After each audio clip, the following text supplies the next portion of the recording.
Oh, look at that. It worked on the first shot. Amazing.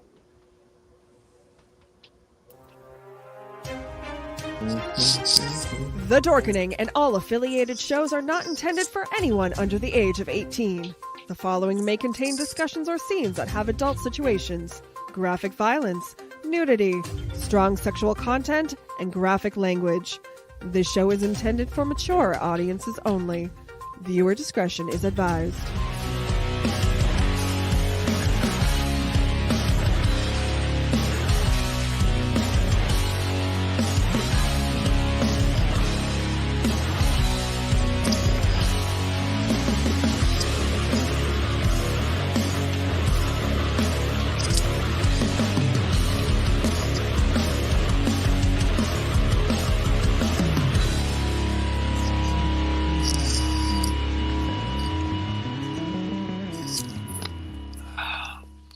Rise and shine, my sinners.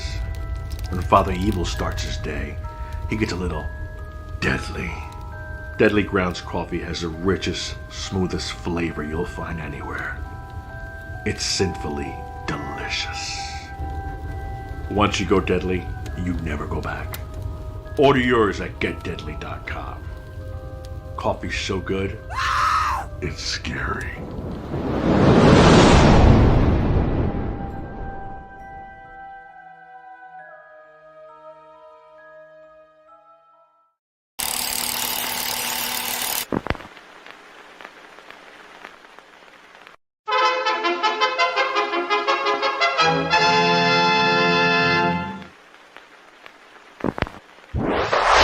Persons under 18 will not be admitted.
What the fuck are we gonna do now?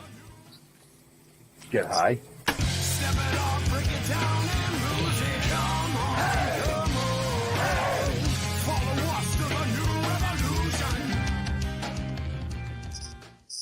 What's happening, everybody? You know what time it is. Time for another killer episode of Still Toking with. Yeah, you know who I am. But Jar Jar is actually out for the month, so Jeff and I decided we were going to bring back past guests as special co-hosts. So our first special co-host of the month is none other than the amazing, extremely talented Sandy Netburn. Hi. How are you? Sweet, you call me extremely talented. I'm Will. How are you guys? I was just going to use extreme, but I don't know what to do with that. Is that a compliment? I'll take it as a compliment. yeah, yes, it was. Yes. Of course. Okay, So- thank you. That voice you hear in your head is none other than the one and only. Right now, I want to say, if Ben gets a little choppy tonight, it's because he's not where he's normally supposed to be. Yeah. You're like in Vermont in the middle of East Cuddy Bumfuck. I am literally at the base of Sugar Bush Mountain in Warren, Vermont right now, yes.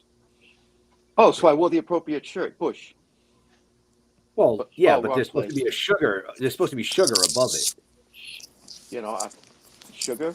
I'm the Yeah, sugar. Sugar Bush. Okay. More like the salt. No. Oh, well, you know, it depends on how you look at it. Right? So anyway, let's get on with the show. I did wear this shirt on purpose. I was going to try and write on it just to kind of change what it said because it's Bush, not Butch. But let's bring in Mr. Butch Patrick. Welcome to the show. Hello, Good how you evening. doing? How's everybody? We're doing great. We're well.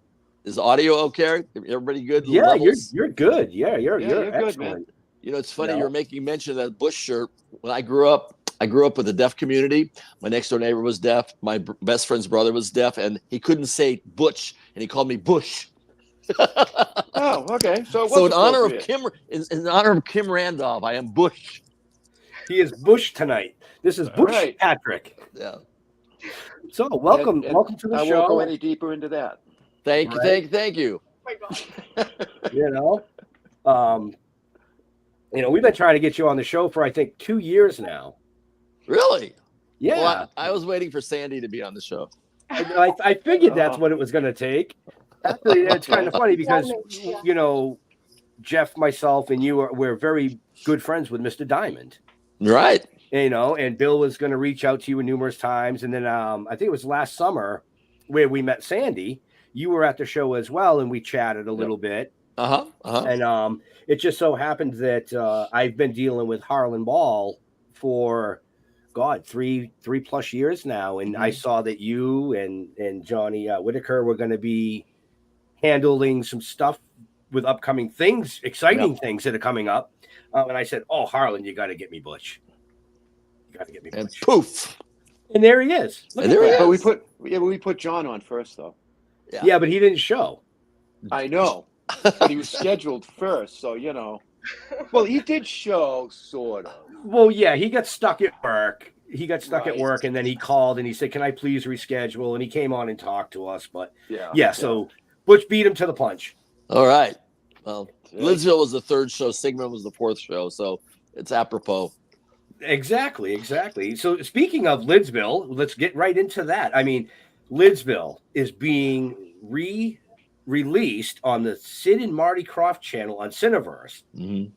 for a whole new generation of kids. How do you feel about that? I'm great with it. In fact, it's amazing that Sid's doing so well, and I get a chance to see him as often as possible. He's out touring around. What I was very excited about a year and a half ago, I had this idea in my head for years about a Krofft Con. I always thought it would be great that the body of work that the Kroffts put together could handle a convention of its own. So what we did is I told a friend of mine up in the Bay Area with the Orinda Theater, Derek Zemrak, about the idea after we did a Munster Go Home screening. He goes, "What else you got?" I go, "I've been wanting to do a Krofft Con." And he goes, "We could do that here." And I was so excited because Marty, before he passed, made it up there. Sid and Marty hadn't been talking, so they got together, chatted. We had Caroline Ellis come in on a Zoom call from Portugal. Wow. We had all the Krofft characters. Myself was there, Michael Knight, Johnny Whitaker, Sharon Baird. Anyway, it was really a good thing, and it came off without a hitch. And it was amazing that how many people just loved the Krofft characters and the shows. Right. I mean, I remember growing up with a lot of them. Yeah. You know, I mean, I was born in 72, so all through the 70s, you know, when mom and dad wanted, mom and dad time, we got the TV.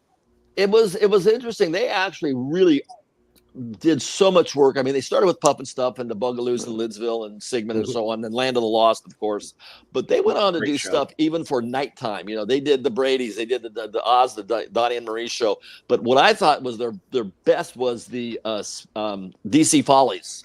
They were very cutting, they were very cutting edge, and that's the type of stuff that Bill Diamond does. Those great puppets, and they were very edgy stuff, and they have like I said, a huge body of work. So I was very happy to have been part of it, even though it was summer of '71, and I wasn't at the time too crazy about being on Saturday morning television. But as it turned out, in hindsight, it was I was lucky that Sid persuaded me to do it. You had to be persuaded? I did. Wow. Okay. Yeah, Marty.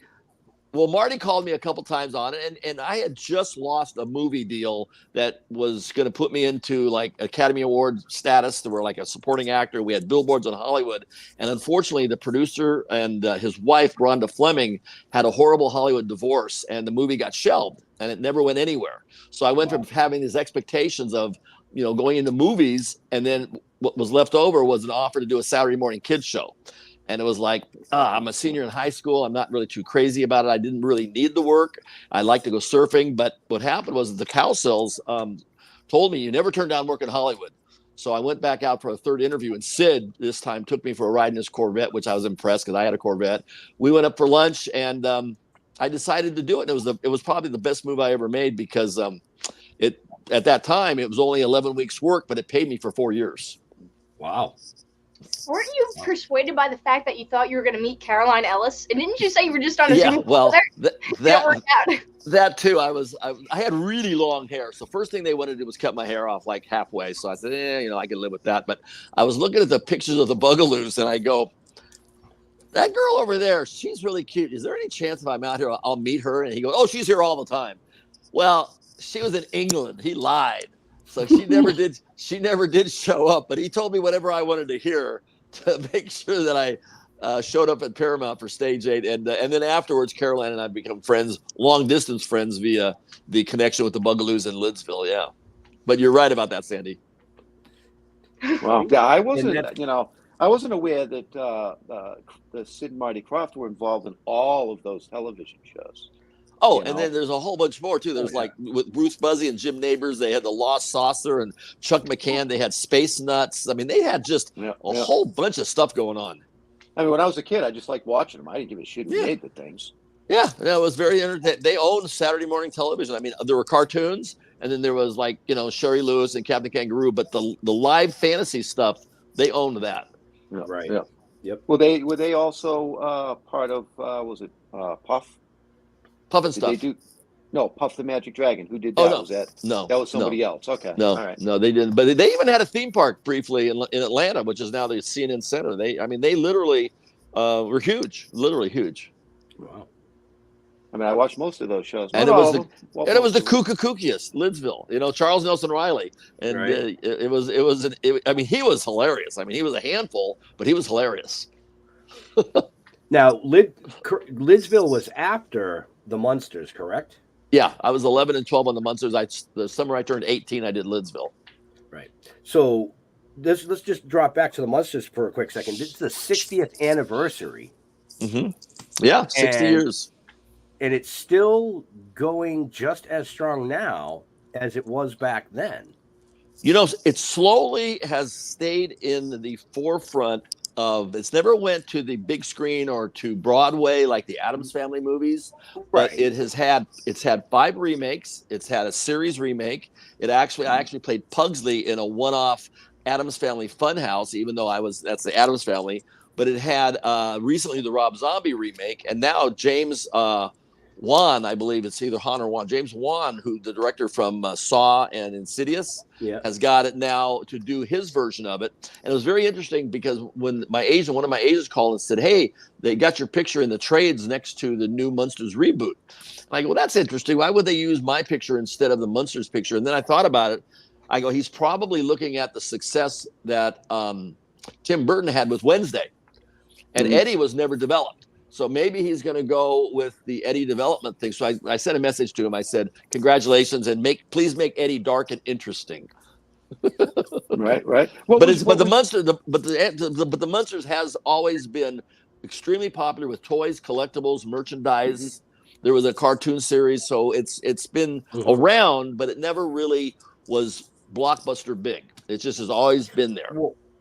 Well, right, and then what I meant by that is it has sustained the test of time for 60 years. Mm-hmm.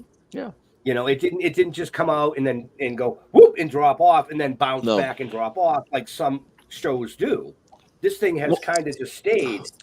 Well, I tell people that too. I go, I'm honored. And they say, like, "Do you ever get tired of being Eddie Munster?" And I go, in Hollywood, with the thousands and thousands of series over 60 years, you're lucky to be on anything that anybody remembers, let alone be a consistently pleasantly remembered, family value, kids of all ages, multi-generational, enjoy it. And I think that's a tribute to, number one, it was unique, very much one of a kind. They say the Addams Family, but the Addams Family didn't have all the monsters and the makeup and all the things going on that we did. So we were like literally a one of a kind show, but it was based on the Universal monsters, which are legendarily popular, tied in with the Leave It to Beaver producers who did the first sitcom that was actually from a kid's point of view, with the children being the stars and the adults being the supporting cast.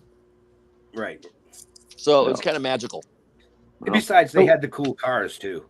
Right. And we had George Barris cars and great guest stars and good writing. It was sort of a perfect storm, all mushed together for a couple of years in the middle of the best decade of all of the 60s, right at the transition of black and white to color. It was a perfect 2-year window, and we did a color movie that introduced the world to the show, and then the rest was just merchandising, merchandising gold. Right. And now, correct me if I'm wrong. You own a car. I do. I'm a Dragula out in the garage, and I just stopped by my Munster coach yesterday to check on its progress, and it's about 4 to 5 months away from being completed as well. Oh, nice. And the reason I'm bringing that up, folks, for the people watching or listening to us later on is check the show notes up above or down below to find out about Butch. But you can book him at an event with himself or for some extra cha-ching, his car. And you can really... Well, one of the things we were speaking about was, the fact that I had a Munster coach and a Dragula, but they weren't accurate. So I got rid of those. And the ones that I have now are like George Barris accurate. I actually own the molds for the coffin and the body and the scoops. So right now people are buying kits from me to turn their tea buckets into Dragulas. So that's kind of cool. And I'm a kind of a gearhead. I'm a member of a cool car club in New Jersey called Dead Man's Curve. And they've got, their own vehicles, but they've also got, one of our members has got 26 screen used classic cars. He's got like every Batmobile, and he's got the Ghostbusters, and he's got, you name it, he's got it. But the fact that we have, he's got the original Dragula, but the Munster cars are synonymous, and it has allowed me to do what I like to do, which is drive around the country, and hence the upcoming, we'll talk about the drive-in movie angle that works well because I do have the cars. Right. And that's kind of where I was leading. I was leading into the Drive-In Association. Is that what it was? The Drive-In Owners Association of America. Yeah, we used to have 4,000 drive-ins in the heyday. And for me, I literally grew up in the 50s, and I remember going to the drive-ins when they were in their heyday through the 60s into the 70s, and then they started getting sold off because the land for these drive-ins became so popular as cities grew into the drive-ins. The people, you couldn't afford the taxes to keep the drive-in open because it didn't make that kind of revenue. But back in the old days when you had, land was cheap and you could do that. So there's only 400 left out of the 4,000 original drive-ins. And some of them are doing well, but a lot of them are very mom and pop owned. A lot of veterans, a lot of old hippies own them. And I love working with them directly to show them how to market the midweek when they're normally not open. Right. Now, I think there's only a couple of them here in Mass, isn't there? I know there's one in Mendon. I believe there's one in Wellfleet. Is there one in Wellfleet? I used to go to drive-ins all the time. One in Mendon, and I believe there's one right over the Rhode Island border. Well, it is literally anybody my age. I'm 71. It was literally a rites of passage. A lot of stuff happened in drive-ins. Once you became 16, you didn't have an apartment, but you had your car. And your car was your freedom, and it was your house, and it got you to the beach, it got you to the drive-ins, it got you down to cruise the streets like American Graffiti. I mean, literally, the drive-ins were the place you could go, and it was just such a great time that I try to get people to come out. And what we're doing now is to get younger people who maybe have never been there. I got to figure out, how do you get them out there? So we're going to start doing a 10-minute feature. We're going to create a monster, a slasher type killer that comes to every drive-in I'm at, and we get the local filmmakers to do a 10-minute scary movie. And then we offer the people in the town to come out. If you ever thought about being in the movie, come out. We're filming tonight, die in at the drive-in and come out and visit. One thing leads to another, and they can do their super scary selfie on the big screen behind them. So that's what kids like. They like selfies and they like horror. So we're going to allow them a chance to maybe be in a movie to get them out to the drive-in. Then hopefully once they're there once, they'll appreciate what's there. Yeah, that's actually a cool idea. Yeah, I like Thanks. That. Yeah, it's a very cool idea.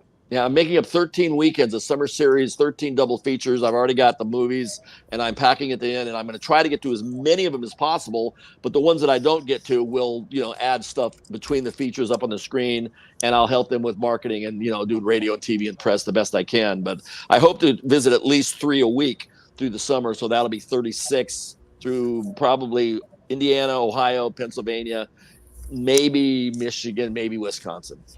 Wow. That's a lot of traveling. Well, that's what I do. True that. Wow. True. I'd like to see the drive-ins come back. It was always a cool time.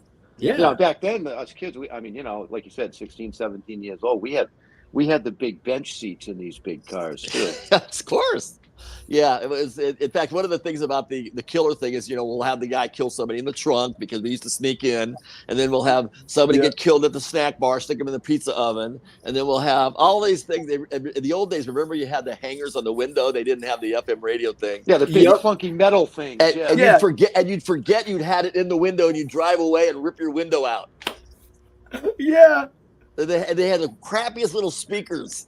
You're right. Like, you got this giant screen, and you got this little 3-inch crappy crackling speaker in your window. Right. It was so bad it was good.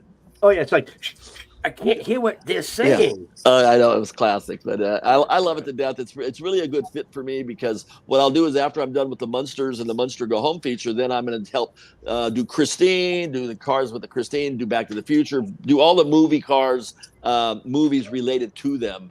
And then I'm going to go cross-promote with local baseball minor league stadiums as well, and then do baseball movies. And if you go to the ballpark, you get a ticket to the movie theater. If you go to the movie theater, you get free popcorn at the ballpark. And back and forth, they can both help each other in the small towns. That's a great idea. Yeah, well, it allows me to do a lot of marketing ideas that I've had on in the back of my mind for a long time. Wow. Well, that's folks, pretty cool. He's not just a pretty face. I think I missed my calling. I think I should have gotten into the ad game. Right?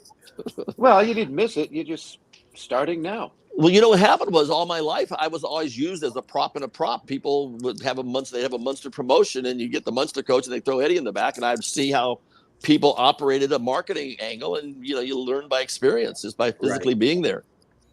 Yep. Well, now I noticed you still have enough hair left. Do you ever put that part in there like that? No, I'd have to. I can draw it on with the widow's peak with a Sharpie. Right. With the Sharpie, and I do have 4 Woof Woof dolls in the other room, though. You take a Sharpie to your forehead regularly? No, not regularly. I could.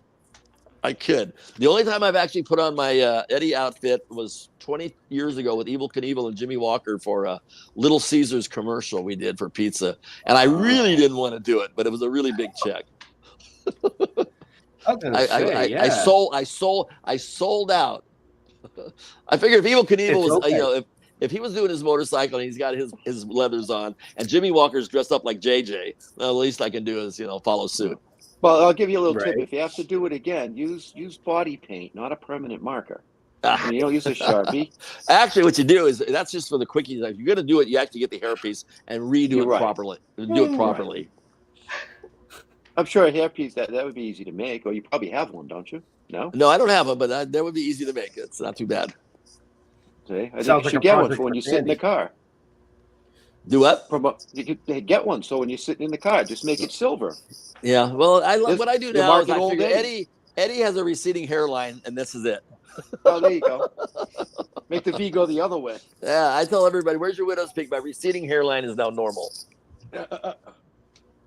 I have a question. So jump in there, Sandy. Remember before when you were talking about how the possible development of that Eddie series, and you said you wanted Eddie to be like dark and spooky? Are there any like character developments that you would like to particularly see with that character? Well, when they did Mockingbird Lane, about 11, 12 years ago, that was Brian Singer and Brian Fuller did that with the Jerry O'Connell and Portia de Rossi. That kid Eddie had turned into a werewolf once a month, and I was really bummed out that thing didn't see the light of day, because I was going to be a reoccurring regular on it, and I was going to be like the Boy Scout, I guess the leader who would bring him back to the house every month after the full moon and return him back home, sort of like he's doing it again. But as far as Eddie's character, it's an open book. I mean, what could he do? What would he be doing? Would he be in a biker gang? Would he be doing horror genre movies? I mean, that's why I said make him dark and interesting, but it's literally an open slate because Eddie was a cool kid. I mean, he could have done anything. I mean, just because he grew up in the Munster household, he wasn't limited. But imagine in a real world where you've got Grandpa, you got access to Grandpa's magic and his dungeon, and then you've got the wisdom of Herman and all the stuff that the family tree, so to speak. You could do anything with him, and anything would be cool. You could let him loose on the world. He could be almost anything. And that's the interesting part about it. He's a clean slate. He could do anything. Right. Absolutely. So the Munsters wasn't your first role. You actually started acting when you were 7 years old. Yeah. How did you get into acting at 7 years old? Everything along my career was accidental. Nothing was planned. 7 years old, my little sister went up for a photo shoot to do some print modeling. I went along for the ride with my mom. I'm 7, so no babysitter. When he was done, the gentleman's name was Amos Carr, and Amos Carr was the go-to kid photographer in Hollywood. Anybody who was anybody had a photo done by Amos Carr. So when he was done with Michelle, he took a picture of me because he thought I had a cool look, and he put it in the window of his studio on Hollywood Boulevard. And about a month later, a director and a producer happened to be in the area. They spotted the picture. They were casting a movie with Eddie Albert and Jane Wyatt and Brenda Lee, and they still needed the youngest son. And they liked my look. They tracked me down. I went up for an interview, and I never had acted, and they hired me. And I went to work for 6 weeks. Mary Grady at that time, who became a very powerhouse child agent in the Hollywood, was just starting off the first child agency, exclusive children agency. And I was her first. Johnny Whitaker was there after me, but I was like her first paying client, except for her son, Don Grady, who was Robbie on My Three Sons.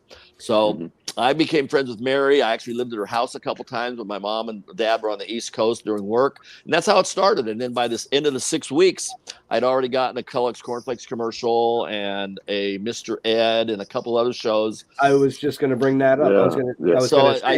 I stumbled into it, and I just sort of worked occasionally. I never really, my mom would ask me, you want to go on an interview? And if I had something else to do, I would say, nah, I'm going to play baseball or football or ride my mini bike. And then the Munsters came along, and that was accidental as well. They had already hired another kid, and the network said, we want to change the mom out. We want to change the kid, but we're going to go forward with it. And then I was living in Illinois, and Mary Grady caught wind of that right after I did the Year of the Real McCoys. And they flew me out from the airport. My mom had married a baseball player. He was traded to the Washington Senators from the Angels. So nobody was living in the house on the West Coast. So when I went out there and got the part, I went straight to the studio for a screen test. I didn't have anybody to live with. So I moved in with my uncle, and we hired a woman to take me to work for 2 years. Wow. That was accidental. I mean, it was just like fate, because originally they wanted Bill Mooney, but Bill Mooney didn't want to do it for personal reasons or whatever. They hired Happy Durman, and then the networks didn't like Happy, and I wound up being, somehow I wound up in the right place at the right time again. Right. Wow. They played it well. It worked out good. But Bill got lost in space. I got the Munsters, and it all worked out well for everybody. Right. So you brought up I couldn't see if those two roles would have been reversed. How those shows would have been. Right. Yeah. It's interesting. Yeah. Another thing that I was going to go back to was the music angle too. Is when you said what would Eddie be doing? I actually had a Eddie and the Monsters band in the early '80s, and I submitted that to Universal for an idea. What would Eddie, the family went back to the old country. He's left in the Munster mansion and to pay the bills. Grandpa left him 3 creatures that they learned to play music. And that's how Eddie and the Monsters came to be, which would have kind of given some credence to what would Eddie be doing. He could be in music easily, with the heavy metal look type of stuff. And you never know, a Billy Idol thing or Alice Cooper type stuff. Oh my God, yes. Yes, like who?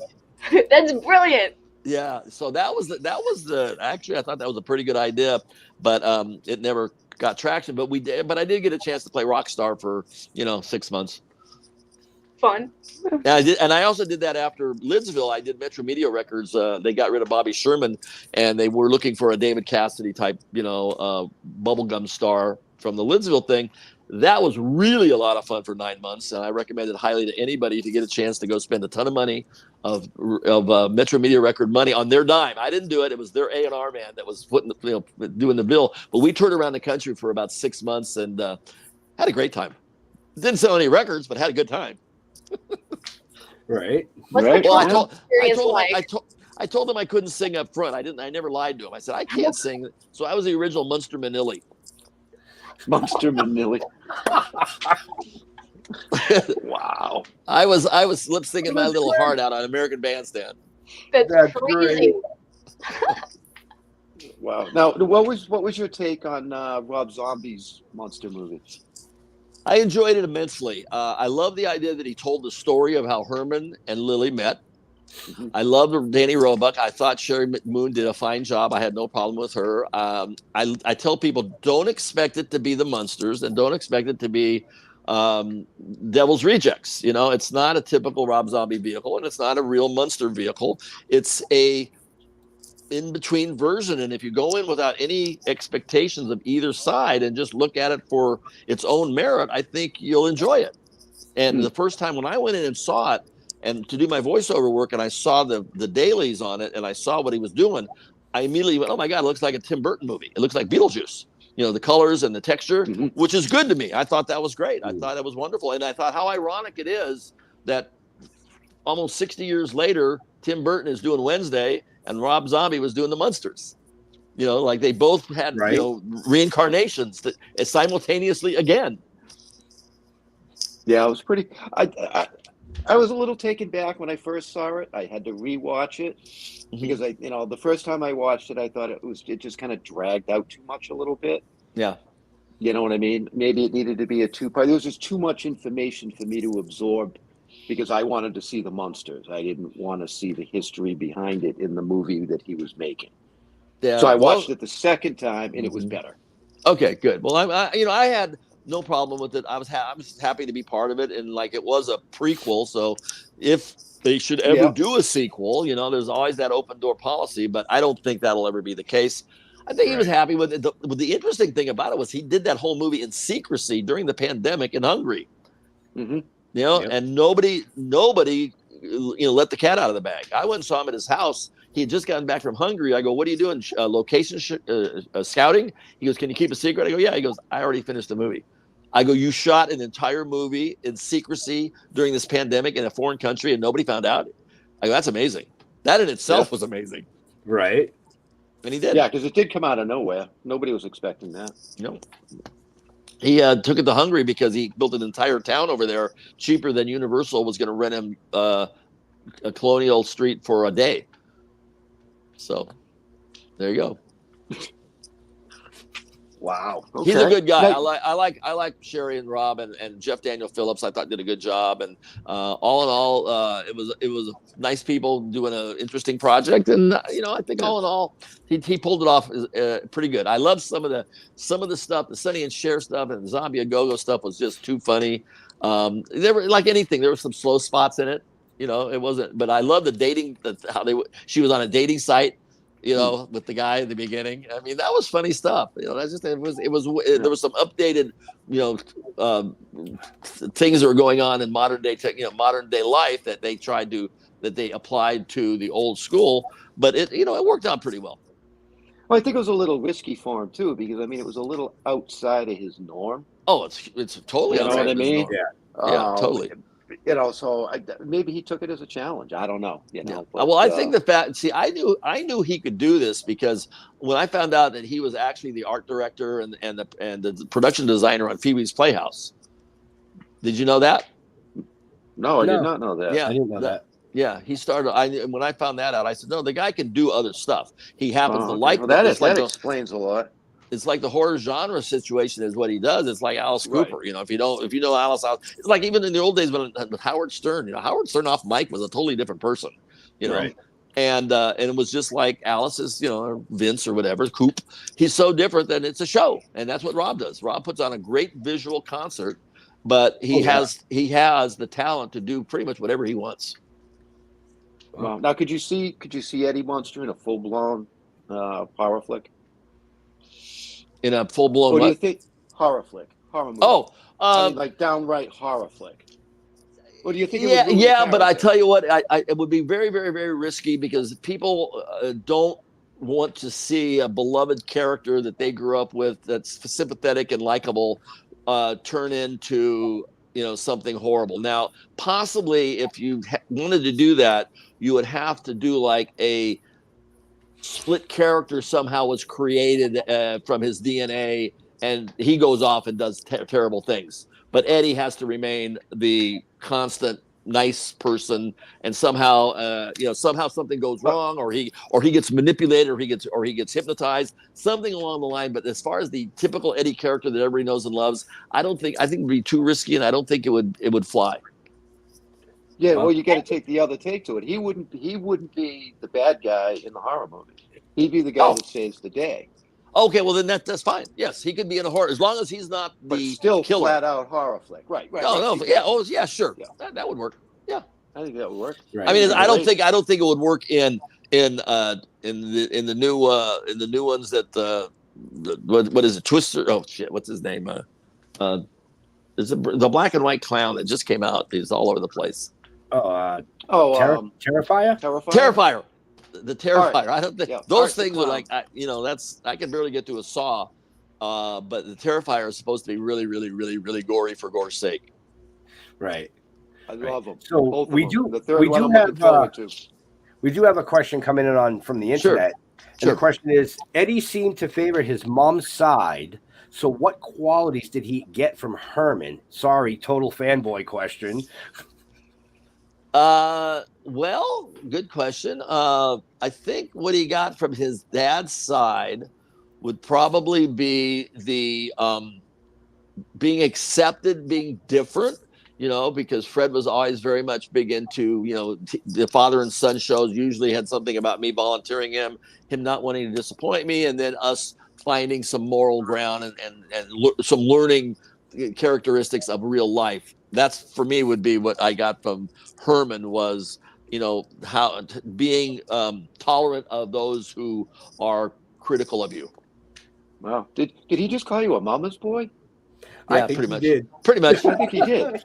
Well, you try not to. I mean, one of the things that I really didn't like about when I first put that suit on, velvet shorts and knee socks. I mean, come on. And an old friend of mine, Kevin Burns, who was like a big producer and a collector of stuff. He says, Butch, he goes, you did such a good job on that you were wearing a sissy boy outfit, but yet you didn't come off as a sissy boy. So he goes, that's how good Eddie Munster was, that you came off as a regular guy and you could have come off as a little wuss because they had you dressed in a very wussy outfit. Well, you pulled it off. AC/DC pulled it off too. I was just going to say, look at that, Butch. You paved the way for Angus Young to come on stage. Yeah, I know. In velvet. Little Lord Fauntleroy outfit. Yeah, that was his schoolboy outfit. But yeah, that's true. That's true. Right.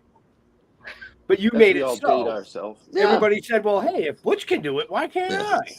Now, it was just an amazing show. It was so well done. When you really go back to watch it and you see the camera angles and the lighting and the special effects and the guest stars early in their careers, we had these great comedians, well written. It didn't have a weak link. It had great music. And I think that's one of the sneaky things about it, why it's endured so well, that the quality level was top notch. Right. So why did it only last 3 seasons? It was 3 seasons, right? Yeah. Back in the day, it wasn't uncommon for shows to only do 2 or 3 seasons. Number one, because we did 39 episodes a year, so there was a lot of shows. Number two, basically, Fred and Al were from New York. My opinion is, at the end of the second season, the scripts were getting a little thin. The ratings were down. Batman had come on the air. There was a transitional color black and white battle going on. Batman, they were the 4th show that came up against us. We had knocked 3 of ABC shows out of the water prior to Batman. Batman kicked our butt in the ratings. It was just that time. It was Batman, color, transitional black and white thing. Fred and Al being from New York. And then there was the idea of going color. Who was going to pay for it? Was it going to be the CBS or was it going to be Connolly and Mosier? And I believe what they came up with was a third process was, let's make a movie, call it a day, Munster go home in color, and that way everybody in the world will see it and they'll know what the Munsters are, and then we will be able to syndicate the show. But I think most of it was Fred and Al were East Coasters who were tired of LA. Okay. And Right. combination of all those. Now you were just Sandy's recently. been so quiet tonight. Yeah. Well, she's like she was scared when she first came on. Yeah. She's just scared. enjoying it now. I don't know if you follow anybody who's listening. If you haven't followed Sandy, you got to check this girl's website out. She is the most animated, visual, charismatic musician, loving life, knowing exactly. In fact, when I first met her, I said, it must be great for you to know exactly what you're going to be doing for the rest of your life at such an early age. And Right. you're doing so talented. And remember how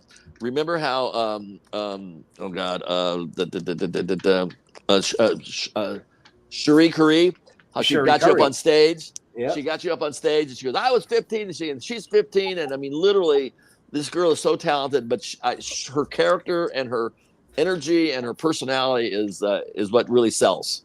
Absolutely. So if you don't know her, check her out. Absolutely. That's Follow good. her show. Thank you. I mean, Can I ask a question while we're sitting here talking? not just Cherie Curry, but she formed a friendship with Jeff Young from Megadeth. Oh, I know. I was there. Right. They And were like, I was there. Yeah, we rocking were all out. there. And they, in one day, they put together 3 songs and went on the stage that night. And it was like, Yep. what? Yeah, I know. Gary Summers puts on a nice show, and he brings in good people, and that's half the fun of doing those is connecting people with talent to each other. And one thing good about musicians are very, very giving of their time and their talent with younger musicians coming up, and they love to see somebody else passing the torch and sharing, and that's what they live for, is to help other musicians, and that's great. And you did very, very well, and you made some really good friends, and I have no doubt that you're going to just be riding the wave. So, cowabunga. Well, I think that in today's world, that's something that's missing with a lot of young people is passion for something. Mm-hmm. Yeah. Maybe it's just because they just can't stay focused. You know what I mean? Well, I used to do a thing of how to get into show business the right way. A woman in Cleveland had put together she was an actress and a casting director, and a lot of people that wanted to get in the business, unfortunately, would sign up for the Barbizon or some unscrupulous group that would take your money and then not deliver any goods, and they're like dream crushers. And when we would go do these screen tests, I would tell people, I go, look at, make sure you're doing it because you just like to act. Don't look at this as going to be, the chances are you're not going to wind up in the movies. You're not going to do this. But as long as you're just happy acting, and all the things you'll learn towards that will be very helpful in your social interaction with whatever you do in life. The things that you learn about acting are very helpful. And the responsibilities and the preparation and, being on time and this and this and this, all that stuff goes into play. But if you just want to be in the industry, then you might want to consider maybe all those credits that go down at the end of a movie. Those are things that people do for real life jobs. That may be something that you could do, and you still get a paycheck, and you still get union benefits, and you're still at the studio, but you're not in front of the camera. But you're a lot closer to being in front of the camera, working in the industry, while you can still keep your acting. Hopefully, become an extra. An extra can lead to a speaking part, and there's ways to get involved as opposed to just going straight in front of the camera and being a movie star, which is really not going to happen. Right. So I always tell people, if you're passionate about something and you enjoy what you're doing, there's no downside to it. It's all good. Yeah, I agree with that. And I think that Sandy's doing it right. I see it. You know what I mean? Yep. I mean, your love for 60s and 70s music is mind-boggling to me. Yeah. But I love it. It's fantastic. At some point I will, through Messenger, I'll send you some hidden little gems that you've probably never heard of from music. Why not? That's one of the fun. I turned her on a few ideas and a few facts of how young Stevie Winwood was when he joined Spencer Davis Group, and Peter Frampton, Humble Pie before he was big, and I mean, there's just so many great stories about the music back in the day that Rick Derringer and the McCoys. I mean, just all kinds of just good stuff. Yep. And I grew up through that. I was so lucky and so blessed to be, born in '53, caught the tail end of of the rock and roll greaser stuff, and then '60s were the '60s, and obviously decade through decade, I've been very blessed. Right. Yeah, I came into it through the '60s, through the garden of love, I call it. Oh yeah. And and then that just blew right into the Led Zeppelin era. So Well, I told people when I turned 16 in August, it was a very interesting few months. It was like, my aunt's maiden name was Spahn. So we used to go out to the ranch for Thanksgiving, and old man Spahn's ranch was next door. So I'm 16 years old in August. I get my license the weekend before I'm doing Marcus Welby. They land on the moon. My birthday comes around. A week later, Charlie Manson's killing people. My girlfriend lives at the top of Laurel Canyon. Everybody's freaking out. A month later, I go to Brazil for 3 months to do a movie that never was seen. And I came back, and then people with no teacher and no parent, 3 months in Brazil, 16 years old, all the money in the world. That's when I came back with some party issues. I got off to a roaring start and never looked back. But now, as the good news is, with a lot of people, I'm coming up on 14 years of sobriety, which is really good. Life is good. I thought I'd never have a good time. How will I ever live without knowing where the nearest liquor store and bar is? It's easy to do. It's not I shouldn't say easy. It's work, but it's worth it. And but yeah, you talk about growing up in the year of 1969. Every time I hear Bryan Adams, it's like that's the year. That is it. Right. And and I tell people, I go, back in the day, bad behavior was like accepted. I mean, nobody said it was like Woodstock in the Summer of Love. And I did the movie The Phantom Toll Booth with Chuck Jones up at Haight-Ashbury in San Francisco with the Grateful Dead standing on looking at us, filming. Go figure. So I have a question for you. Right. Yeah. In your opinion, what is the biggest difference between being a child actor in your day versus today? The money factor is, unfortunately, back in the day, it's almost like baseball. Back in the day, my dad was a pro ball player and I was on the Munsters. We both made about 30 grand a year. And we didn't make huge money. It was good money, but it wasn't huge money. When the free agency came around for baseball and baseball players started making millions and millions and millions of dollars, and the average guy couldn't go to the ballpark, that's when things started to go south, in my opinion. Now, today, there's so much money at stake in the business that it causes the parents to be a little more pushy to want to get the kids into it, and they don't really think about the whole factor. As far as technology goes, the videotape and the way things are done is a lot different than the old days when we were doing it on film and there were dailies that were done the next day and you had to rehearse it to death to do it right the first time. That's why when I went and saw Laverne and Shirley being taped one time, and I was amazed at how many mess ups they were allowed. It didn't seem professional. They weren't, they were having a good time, but it took them forever to shoot 24 minutes. It was like 6 hours. And we literally would do 24 minutes in 3 days on film. Yeah, wow. It sounds like 3 days, but I mean, we were actually much more efficient because we had to be more professional. We had to do it. We couldn't make mistakes. And I used to have a nickname and I was very proud of it. It was called One Take Patrick. But the reason I'd like to get it right was I wanted to go home. And the sooner, the sooner we could get this thing done, the sooner we could all go out the door and go home. It's like a Clint Eastwood movie. Some directors, they go a million takes like a Stanley Kubrick. And then some guys like Clint Eastwood, moving on. We got it. Moving on. That's the attitude I have. As far as the business itself, it's a little. I never had any issues with any kind of weirdness in my career. Being a kid in the movie business, I think it's a lot worse than it is now. I mean, I think now there are some issues, and the society in itself has become a kind of a dark place. So I think it would be a little scarier. I don't know if I would want my kid or anybody I know going into the industry. The industry itself is not bad. It's just, unfortunately, it kind of brings in some less than it can let some people be around that have less than your best interest at heart. Right. Because it can be money. It can be money, but it can be a little. It can be other things. It could be other things. We'll leave it at that. Yeah. We'll leave it at that. Okay. I was curious what your take was on that. Yeah. Well, see, and one of the things I explain to people too is like you don't understand is when the thing at home. When a kid actor has issues, a lot of times the issues aren't from the show. It's from the home life when one kid is getting all the attention and one of the parents has to take the kid to work and the other 3 kids or 4 kids that are home are feeling the pressure. It disrupts the home life. It creates problems that nobody ever thought about. They all thought, oh, you're going to be in a movie. Everything's going to be wonderful. when you go back home, it's not wonderful because you've disrupted the family unit, and you can cause a lot of issues and a lot of jealousy and a lot of factoring of the parents and the money and this and that. It can be problematic, not for everybody, but it can cause problems that they never think it through. Right. So we have another question coming in from the internet from Nem. Nem wants to know: did the adults on the set look out for you or like take you under their wing? That was first part of the question. Yeah. The second part of the question is: was it lonely being the youngest actor on the set? Once in a while, it was fun to have a guest star kid to share the schoolroom because that was just me and the teacher. When I wasn't in school, no, I wasn't lonely because I was friends with all the grips and the makeup people, and there was everybody around. And I was very comfortable with older people. I was not.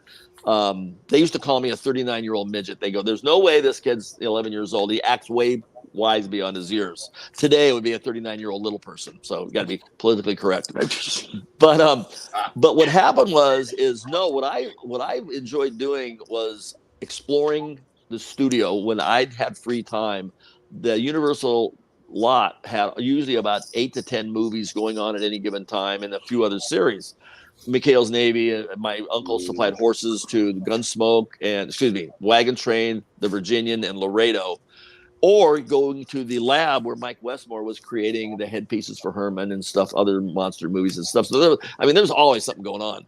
And to have carte blanche to wander around, do that. Now, as far as under their wing, Fred Gwynn taught me a lot about acting because we wound up doing a lot of father and son scenes. And he was a great actor, and the Eddie Herman dynamic, I think, was good. I think it was believable. In fact, a lot of people think one of the reasons the show did so well was it was a believable family unit. It was, you bought into him going to work, Lily maintaining the house, Grandpa getting into mischief in the dungeon, Marilyn in college, and Eddie going to school. A typical family.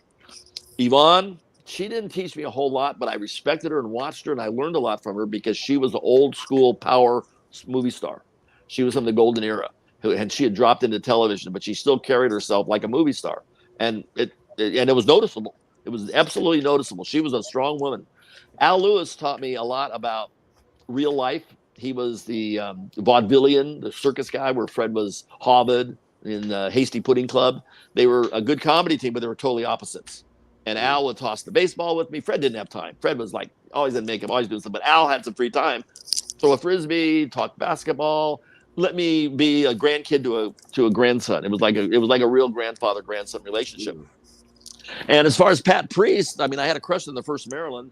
She left, and then when Pat Priest stepped in, an interesting thing about Pat is she came from Washington royalty because her mom was Treasurer of the United States back way before women were in politics, type of thing. So she grew up in D.C. with the Eisenhower administration and brought a lot of interesting stuff to the table herself. Wow!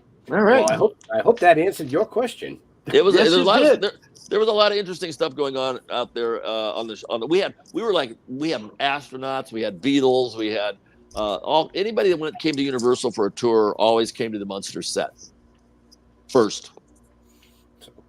Are you taking notes, Sandy, or are you doing homework? Yeah, I'm taking notes as he's homework. I think not. No, I think not. But I do want to ask, do you think as a child, being an actor, that you really appreciated the art or craft or whatever it is of acting? Or do you think it was just like work? It was just a knack. I had a knack for it. I didn't take it.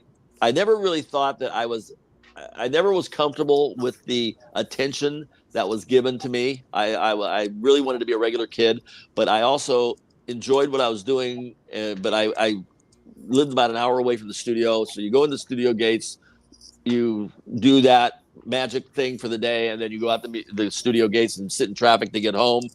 But no, I just knew it was never going to be a career. It was a series of temporary jobs that hopefully was going to allow me to have enough money to buy my race car. Early on, I knew that this was a temporary situation. Had I had some better guidance, and I'm not bragging on anybody, but had I thought it through and somebody would have steered me clear, I probably would have been a really good location scout because I liked architecture, I liked travel, I knew how to deal with City Hall. There's a certain thing, a way to read a script. It's not a typical it's not like a book or a novel. It's weird to look at and read and understand it, but going around and seeing what you don't have to build and what you can utilize, and not it keeps the budget down. That would have been a cool job for me because I enjoy driving, and what's feasible and what's not feasible. So in hindsight, that would have been a cool thing. But I try not to look back. Is that why a lot of these new indie movies, they take place in the woods? Yeah. Because I mean, you don't have to deal with the towns. You don't have to No, deal with any of that see bullshit, the right? trick is if you read the scene, you got to know what you have to have enough of a background in the business to know what that's going to require, and then you can see it on the street and you can say, okay, that would work. Now the trick is, can we get our trucks in? Do we have access? Can I talk to the mayor and the police? Can we shut down the street? And all the things that go along with it to make it feasible. So it's about 15% of 6 different categories that need to be done that you need to know about to see if that will work. And that would have done it for me because I had a background in the business. I could read the script and I knew what would fly and what wouldn't fly. Right. Good answer. Okay. Yeah. You need to do that job now. Would you do it? Now I'm too old. That's not But by the way, if you ever do this again, you need to put a guitar in your lap, and every time you're going to ask a question, you need to come in with a chord or two. I can do that. And sing it. Sing the question. Yep. That's a great idea. You're brilliant. Without your guitar in your lap, I just didn't recognize you. Well, very just not awkward then. to There's puppet no list. singing on this show between us. No, No? we don't sing. Yeah, Our guests do, but we don't. We may groan a little bit here and there, but I've grown every time I sit up. right? I'm actually feeling pretty good. I figure I got a couple more years left of the hard road, getting in and out of the Dragula, getting it in and out of the trailer, tying it down, firing it up. It's getting into a dragster and firing that baby up. It's a beast. It's like literally a beast. It's a real dragster. It happens to look like a Munster Dragula, but it's built as a real dragster. So it's crazy. It sounds like an alcohol dragster coming at you. It's about 500 horse, but it only weighs 1,300 pounds. Right. Oh, okay. Yeah, full roller Put some motor. wings on it, and you got chitty chitty bang bang. Full roller motor, and it's got a 3,000 stall speed in it with an electric reverse for a shortened dragster transmission. It's the real deal. Yeah, it is. You can tell that I love talking about it. Oh yeah. And that's why I mentioned earlier in the show, folks. Butch loves doing conventions. He loves doing sightings, but even more than that, for a little extra cha-ching, he'll bring his car. Yeah, really have fun. Your sponsor, Deadly Grounds. I've got a Deadly Grounds line of coffee myself. Tom has a roast for me, and on my bags, it's me and my Dragula. Right. So when I saw that, I go, "Oh wow, it's like old home week here." You got Sandy, right. you got Bill Diamond, and we were talking about Bill Diamond. Then I see Tom Lialos says Deadly Grounds Coffee. It's great. That's fine. The last time I saw the car was up here in Boxborough, and it was parked right next to the Monkey Mobile. Right. Yeah, it's probably which was just like it for me. That was the coolest thing to see. Right. Well, back in the day in the 60s, the custom car culture was huge. I mean, my first car was a 69 Mach 1 and my mom had a 62 T-Bird. I mean, it was just a great time. I mean, I just feel bad for kids that don't have every youth is youth, but literally I couldn't have asked for a better window of life. I mean, I had the best childhood everything from the mini bikes to the Stingrays to the music. It just keeps going on. I mean, my dad was a pro ball player. When I wasn't at the studio, I was blessed to where I could go to the ballpark early, and he was Mickey Mantle's roommate, and he's buried next to Roger Maris. And for the 60s, everybody was watching the Munsters. So baseball players are just big kids. So I was welcomed into any locker room with, it's Eddie Munster, and here's an autographed baseball, and here's a baseball glove. I mean, how lucky could any kid be to go out into the stands early and shag flies and throw them back on the field, and I can't believe it. It was so good. Wow, I feel deprived. My dad worked for Polaroid. I got to go in and see the machines that made the SS7. So you were in Rochester. Cameras. Were you in Rochester? Oh, Polaroid. That's Kodak. No, I'm thinking no, Kodak. Yeah. Polaroid was in Waltham. Oh, okay. Yeah. Waltham, Mass. Yeah. Yeah, I was just lucky enough to just have a really, really good, and meeting good people, and a lot of quality actors in the heyday. I mean, Edward G. Robinson was my grandfather, and the my favorite Martians and Mr. Ed's The Talking Horse. I did a couple of those, and 9 episodes of My Three Sons with Fred McMurray. I mean, just good quality stuff. I was actually just going to bring that up because Jeff mentioned that the Dragula was parked next to the Monkey Mobile, and I was like, well, wait a minute. He appeared in an episode of the Monkeys. He was in My Three Sons. He was in Rawhide, Mr. Ed, Gunsmoke. I mean, so many amazing shows. Yeah, it was really good experience, and tempered with real kid stuff and real schools, and my mom never said, "Oh, don't go ride your mini bike, you might get hurt." I wasn't bubble wrapped like the kids today, unfortunately. I mean, I still I gotta tell you, I don't care who cares. I see an adult down at the beach riding a bicycle with a helmet on. What's wrong? Come on. Yeah. Come on. Now, you drank out of a garden hose and ate mud when you made mud pies. Come on. Right. Jeez. It's just like, okay, I get it. I know. But it's just, like I say, it's just a different world. It is what it is. It is. Yeah. I don't know. I think my head's harder than any of these helmets. So. Oh, we exactly. Exactly. I mean, when we had skateboards back in the day, they had the hard wheels, and if you hit a rock, you stopped on a dime and you landed on your face, and it hurt. But it was like the thing where they say your mom would put mercurochrome on it if your arm was severed and then send you back outside. You'll be fine. Yep, you'll be good. Yeah, that's Mike Bass, huh? Yeah. I bet you were devastated when you found out the Beatles had been at Universal the day you weren't there.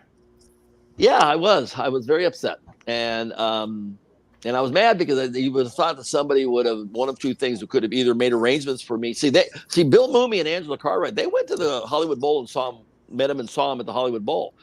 I could have done that, So why didn't anybody in my team, meaning my agent or my friends or my mom or my dad, say, "Oh, Butch would like it"? And they knew I liked the Beatles. It was not like I didn't like the Beatles. I had my Beatle boots, and I had Meet the Beatles and the whole 9 yards. So those kind of things pissed me off. But I think I kind of blew it because I told my mom that I didn't like going around Hollywood stuff. But you gotta know the Beatles are the Beatles, and this is something special. Right, but I mean, you talk about a great week, even though it wasn't the Beatles. Working with the Monkees for a week at that time when you're a 13-year-old kid in the 8th grade, that was pretty big. That was a good week. Wow. Excellent. So we are running over a little bit on time here. Okay. I mean, we can go for a little longer if you want to. It's up to you. No, I mean, if there's anything else you want to cover, we can wrap it up. All right. So, with that being said, Sandy, do you have a last question for our guest? Sing it. Sing it? On the spot. How are you, Butch? How's I'm it going? fine. I'm doing fine. How are you doing? I'm great. Are you having fun? I'm going to do something a little funny here as we sign off here. I'm just going to walk with me here. Beatles. Oh, wild. Look at that. Beatles. But here, what's behind me? Oh, Bill Diamond. Yep. See him? Oh, yeah. That's funny. Okay. That's that. That's great. That's funny. No problem. So, Jeff, any last questions for our guest? Yeah, I have my standard 2. Sometimes I mix them up, but I'm going to go with my standard 2. Okay. Number 1, are you a cat guy or a dog guy? Both, actually. But mostly, fantastic. I like having a dog more than a cat. But because I just travel so much, I haven't been able to have either. But my girlfriend's got 3 cats. But I like them both. We've always had cats and dogs. Okay. All right. So you go both ways. I go both ways. I like cats and dogs. Okay. Yeah. Question number 2. What do you put on your pizza? Pepperoni, black olives, and mushrooms. Yeah, okay. I'll do half of that. Okay. I'll do half. You can of learn that. a lot about a person based on what they eat on their pizza and whether they like cats or dogs. So Yeah, absolutely. That is true. That is true. Pets love me. I get along great with pets. Kids and pets. So, like I said at the beginning of the show, folks, make sure you check out the Sid and Marty Croft channel on Cineverse. They're re-releasing Lidsville for a new generation. You won't be disappointed. You know, again, the 60th anniversary of the Munsters, an amazing TV show that basically touched a lot of people and has sustained over 60 years. I mean, there's not many that can say that. If you want to have some fun, just go on eBay and just punch up Munsters collectibles and spend the next 10 years looking at how much stuff's out there. Right. And then buy it all, and Butch will be very happy. No, I make nothing off of that. that was a joke. That was a joke. Okay. But in all seriousness, Butch, where do you like interacting with your fans on the social medias? I'm pretty much a Facebook kind of guy. I'm going to do one more thing before we leave. That's hold on. fine. Walking. You have time. I know. Hold on. You'll get a kick out of this. You notice how I left him full screen for that. Right. Oh, there it is. There's Dragula. There it is. I got it. I was working on it, so I actually work on my stuff. Oh, and I got some new bicycles too. That's cool. Oh, nice. Yeah. So anyway, Facebook mostly. Although I do have a Instagram account. I'm not really much of a Facebook, social media person, but I do have Instagram. I do have Facebook, and I do have Twitter, I guess X, whatever it's called now. Right. Mm-hmm. Well, so, I know you're not much of a social media guy. I think I sent you a friend request like 17 times already. You know something? I'm really bad about that. And I'm sorry. I apologize to anybody that's been trying to reach me on that, but it's just so difficult. You guys are all the same. I had to corner Tony Moran just to accept mine. Yeah. Well, you had to corner Bill too, didn't you? Yeah. Yep. We were filming with Bill, and you were like, "What the hell? I sent you a friend request like a year ago," and he's like, "What's that?" Hold on a second. I lost you guys. Hold on. So I see me, but I don't see you guys. Well, that's because you're full screen. There we are. Okay, good. Yeah, I had you on full screen because you were showing Dragula. Yeah, when you mentioned Tony Moran, it's interesting. One of the things when you do these conventions and stuff, and you go out, it's fun to meet the fans, but it's also fun to meet the guys on the other side of the table that are your contemporaries that you don't get a chance to see very often. And we're kind of an unusual breed, but we're people and we enjoy meeting each other and seeing each other. But we all appreciate where we're at, and at least most of them do. I think the vast majority are good. I mean, there's probably a few like anybody that can be a little trying, but I love Tony and like the Kane Hodders, and there's certain people that I get along really well with, and it's kind of fun. And then there's a little bit of an interesting child actors that we're all now in our elderly years. Yeah. I mean, I don't feel elderly, but by legal 71 years old, when you go in, you can order off the old people's menu. Right. Yep. It's cheaper to get into movies. It's only there's just a certain something about people that can. It's hard to explain what you did, but at least other people that were in the industry at the same time you don't have to explain it to them because they did it. Right. And they get it.